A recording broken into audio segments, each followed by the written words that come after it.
Cho nên các bạn, chiến thuật của mình khi mà uống cà phê trứng là các bạn đừng có vội quậy đều lên hết, thì nó không mất đi cái sự độc đáo, đúng không? Là mình phải uống từ từ, từng step một, và cuối cùng là cái step đều này nè. Đó, hay. Chiến thuật.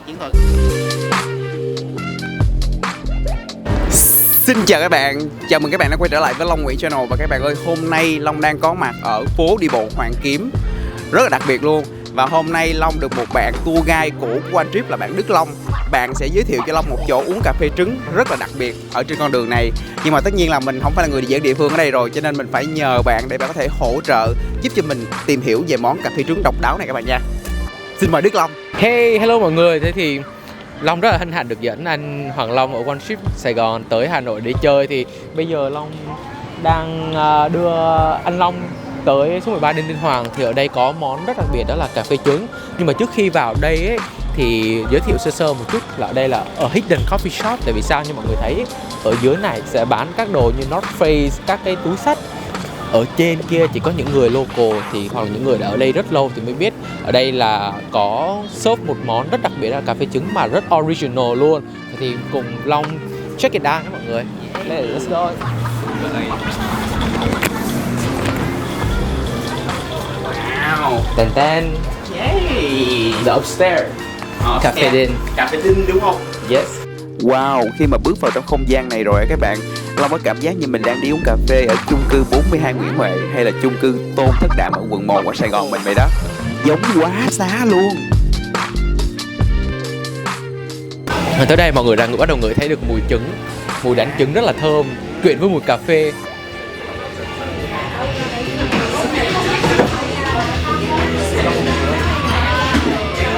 Long và Đức Long đang có mặt trong cà phê Đinh và đang hồi hộp chờ đợi ly cà phê trứng của mình. Đó, thì theo Đức Long hồi nãy em nói là cái cà phê Đinh này uống nó sẽ ngon hơn hả? Còn so với cà phê Giảng hay sao? Đinh và Giảng thì theo em thì em thấy em thích Đinh hơn. Tại sao? Nhưng mà bởi vì Đinh làm cách làm trứng rất là ngon, rất là hợp với người trẻ như em nghĩ là những người lớn tuổi sẽ thích Giảng hơn. Tại vì đôi lúc là người lớn tuổi người ta thích truyền thống, nhưng mà Đinh đã có một chút sự thay đổi trong khẩu vị. Ví dụ như là cái sự ngọt nó không bị quá nhiều và nó có mùi cà phê rất thơm hơn.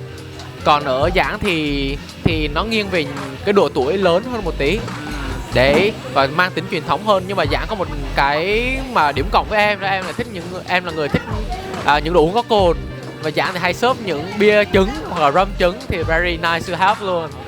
Ở Giảng hay Đinh? Ở Giảng. Còn Đinh thì it's all about cà phê. Cà phê và cacao trứng. Yes. Ok.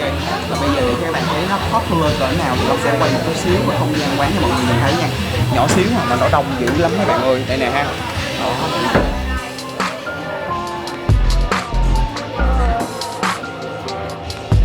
Bên đây nữa. Đó, một phần cũng có thể là hôm nay là cuối tuần thứ 6. Đúng, chính xác. Ngày mai ngày mốt cũng sẽ đông hơn. Quá đông luôn.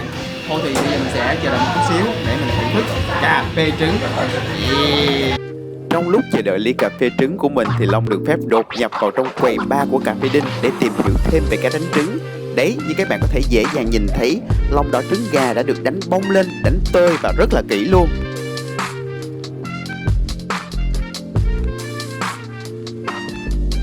Wow, nhìn giống như là một ly espresso chính hiệu, nhưng mà theo Long đây chính là phiên bản espresso siêu thuần Việt luôn. Phải thử thôi.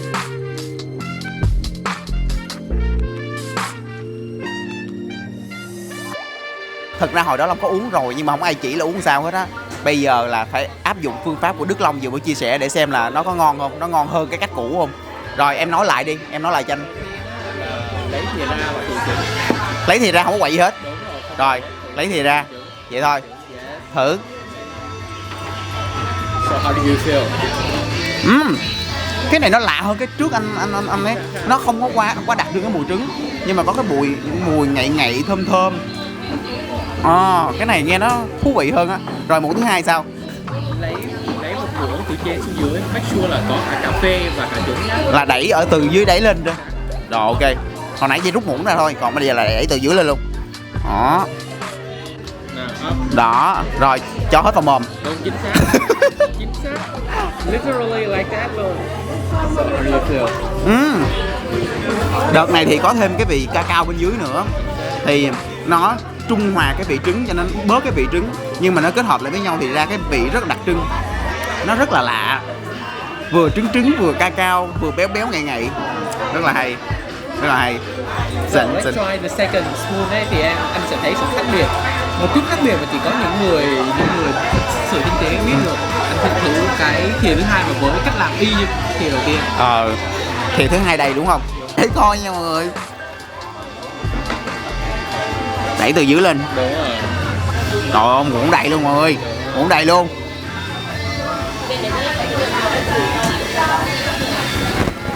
Em đoán nó sẽ ngọt hơn thìa đầu tiên.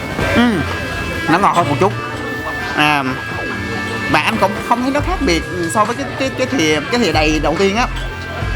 Nó vẫn là một cái vị cacao rồi béo béo ngậy ngậy và trứng nữa. Nhưng mà đặc biệt anh thích chỗ này là nó không có tanh mùi trứng. Cái lần trước anh thử uống á, là nó tanh, còn cái này không tanh. Cái này ngon thiệt. Rồi. Ok, bây giờ thì mình sẽ swirl nó lên. Rồi. Mình sẽ quay đều hả? chính xác. Quay đều hết. Bắt được vậy không? Rồi. Okay, this is truly coffee. That's true. Yeah, không biết giải thích sao. Nhưng mà nếu thật sự là muốn uống cà phê trứng á, thì mình phải quay đều lên để mình cảm thấy cà phê và trứng. Cái muỗng đầu tiên mà trước khi mà đẩy xuống thì là trứng nhiều, rồi đẩy xuống dưới rút lên thì có cả trứng cà phê, rồi cacao đúng không? Rồi nếu quậy đều hết tất cả thì nó sẽ hòa quyện lại đúng cái kiểu là cà phê trứng.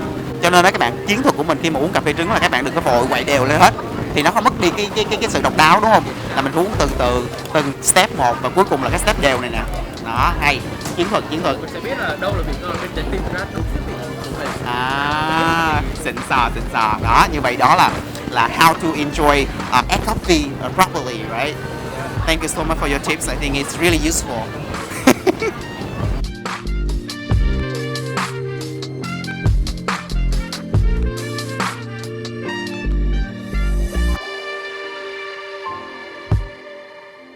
Cà phê trứng Giảng Đinh phải không? Cà phê đinh, cà phê đinh. Mình sao nó gọi là cà phê Giảng? Cái này phải giải thích chút xíu nè. Thực ra là cà phê Giảng đấy là do ông Giảng, ông là một cái bartender phục vụ ở khách sạn Metropole, khách sạn 5 sao đầu tiên ở Việt Nam dưới thời Pháp.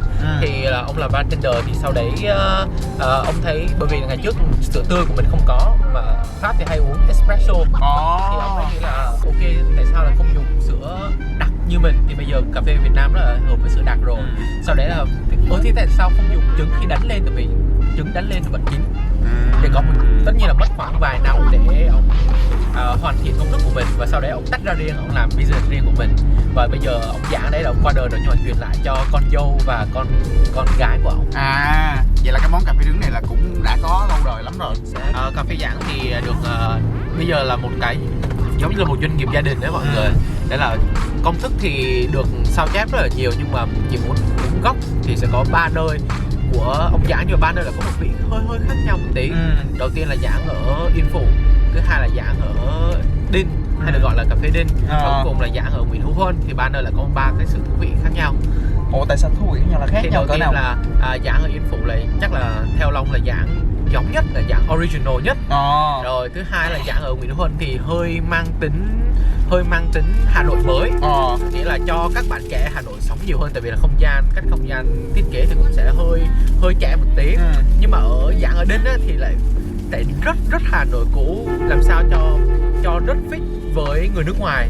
Người nước ngoài tới đây thì thấy một không gian rất là Hà Nội, là gồm đồ gỗ này, các cái tranh cũ này, các cái đen trắng.